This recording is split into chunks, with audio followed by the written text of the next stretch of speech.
I wonder what compels someone like Destiny to be so aggressively a status quo defender. I genuinely don't understand it. There was a point in time when he wasn't rich. You know what I mean? It's not like he's super far removed from being fucking broke. His ass is getting cooked in his own house. This guy, so many people here think that he has good policy ideas. He's making a complete straw man in order to defend the U.S. insurance system. This, okay?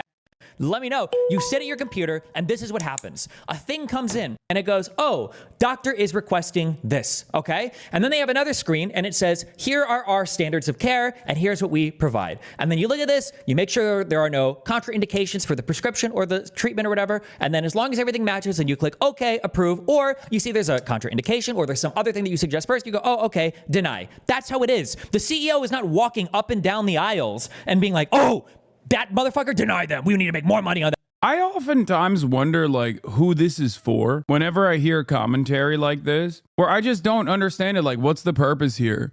Because becoming a hyper-specific, ultra-autistic process guy in this situation doesn't change the dynamic, doesn't change the reception. Like, people still have their claims denied, and the CEO in this situation is just a standalone figure that is signing off on all of those actions. He's at the tippy top. Like, this person didn't kill him because the CEO directly fucking immediately went into the fucking files and was like, deny that person's like back injury claims. I think this is a part of what a lot of debate lords do, where they just like want to always be right and they want to also always be contrarian. So when there isn't anything that you can grab onto, you just get like ultra specific. It's like, well, the CEO directly is not causing this. It's like, well, no, the CEO is responsible. That's why he gets paid the amount of money he gets paid. And yeah, the CEO signs off on it at the end of the day.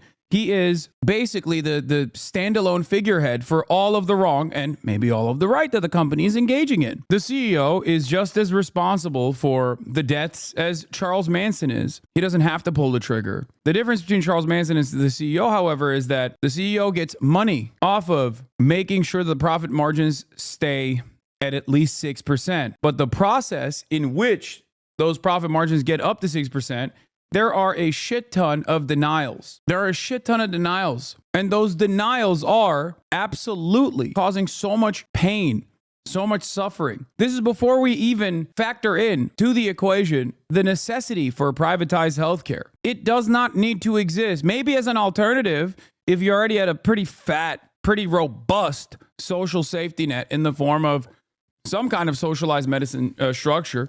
But that's not where we're at. Just because the CEO is not directly engaging in this process doesn't change that reality. Let's continue with this take. Like, oh, today, guys, lottery day. If the person that you're approving or denying care for, if their name starts with the letter D, we deny today because D for denial, fuck them, making more money today. Or, guys, it's December. You want your Christmas bonuses? Highest denial server or highest denial worker gets a bonus, $40,000 on your paycheck. Like, this doesn't happen. The parts of these systems and the employees that work on Dude, they literally use the AI. They use the AI with a 90% failure rate specifically to increase the amount of denials that they were engaging in.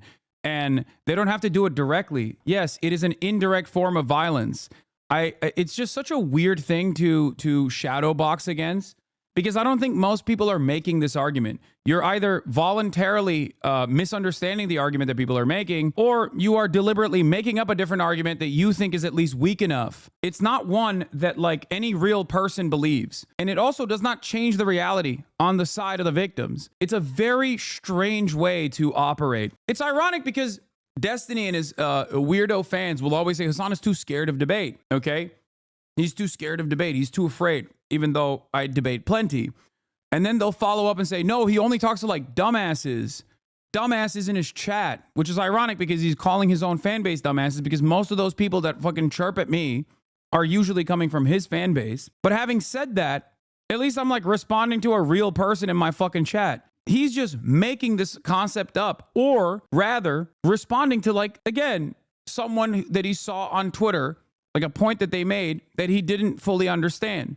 The real purpose here, in my opinion, is to try to address what the actual pressure point is. It also is pretty crazy Yeah, the only reason they have to use AI is because they cannot legally instruct humans to deny at the rate they wish to, so they could blame the over-eager AI denials as kinks in the process. Yes, it's plausible deniability. That's all this is. And it's ironic because the other institution that he defends vociferously, Israel, also utilizes a similar structure in the form of lavender AI targeting systems, according to Israeli investigative reporters over at Local Call and 972 magazine.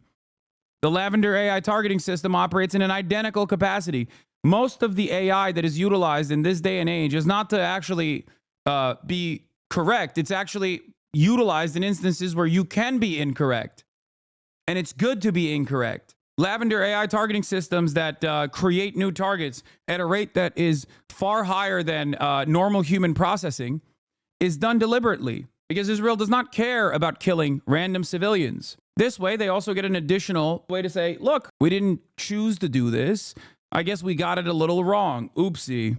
Are so disconnected from the actual CEOs themselves. The idea that there's like some guy just like, oh, deny, fuck you, blah, blah, blah. Like, it's just not how these jobs work.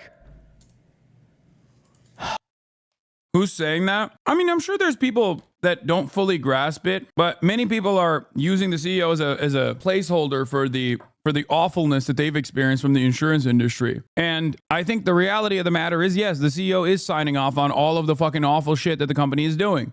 That's why they get paid $10 million a year. This CEO did at least. I wonder what compels someone like Destiny to be so aggressively a status quo defender. I genuinely don't understand it. There was a point in time when he wasn't rich. You know what I mean? It's not like he's super far removed from being fucking broke. He has no values or morals or ethics. He goes with a win. Yeah, no. Desperation to be the adult in the room and unwavering belief in institutions/hierarchies. This isn't an adult-like attitude to have. This is actually an idealistic attitude to have. I'll explain. The American healthcare structure, the American for-profit healthcare structure is like fundamentally busted, okay?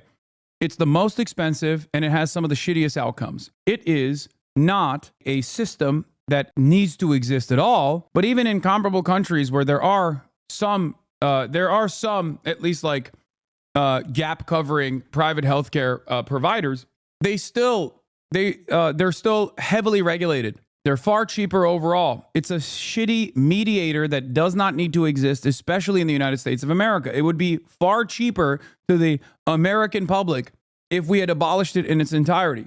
And if you work in the private healthcare system and you're like, well, Hasan, I'm going to lose my job. First of all, that's not even the case. Unless you are quite literally a CEO, you are most likely not in a replaceable position. You are ironically doing something that the government is still going to have to do, depending on whichever way we change the healthcare structure to be more ethical, or rather, I'll use a term that people care about, efficient. CEOs are replaceable too. Yes, they are. Trust me, I know. I'm just saying that like CEOs in that situation would most likely not exist, whereas the paper pushers still would. Someone still needs to process claims. Someone still needs to file paperwork.